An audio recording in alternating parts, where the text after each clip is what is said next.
In this last section on the media landscape, we'll take a look at convergence. Again, these are not new ideas, just further refinements of concepts like concentration of ownership and symbiosis. Convergence, blending the different elements of mass media into a seamless whole. There are three types of convergence: distribution, content, and hardware. Distribution. Content used to be bound by a specific channel. A unique technology was needed to receive the message. A radio show was received by the radio. You couldn't hear it anywhere else. A television show could only be watched on a TV. The same with movies, books, telephones. Most of you never lived in this world because concentration of ownership and symbiosis has been a business priority since the beginning of media business.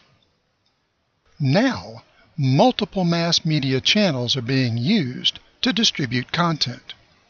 One positive aspect of this is that more channels airing the same information makes it easier to get the information. And, as we talked about in Symbiosis, cross-promotion increases the audience for a specific message. But there are negatives as well. More channels airing the same ideas means you are exposed to fewer ideas. This creates institutional selective exposure and is related to our discussion of concentration of ownership and globalization. Once upon a time, a town had 2 independent newspapers, usually a morning and an evening. It had 3 independent television stations. It had at least 1 or 2 radio stations with news departments. At least 5 local sources of information and multiple national sources were aggressively competing against each other to report the news. For both audience and advertisers, this competition was a good thing.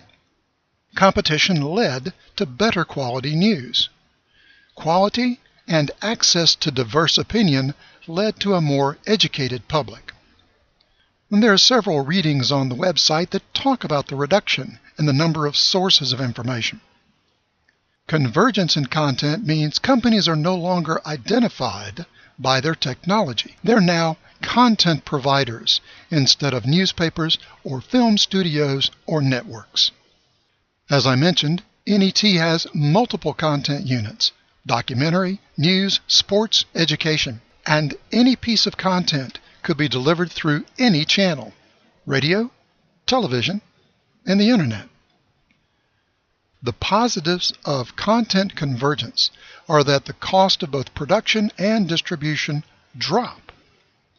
And for large companies, greater resources can be used to generate specific content. Where have you heard this before? Oh yeah, symbiosis. The newest area of content convergence is video games. You have successful video game titles originating as movies, and occasionally movies which originated as video games. Does this look familiar?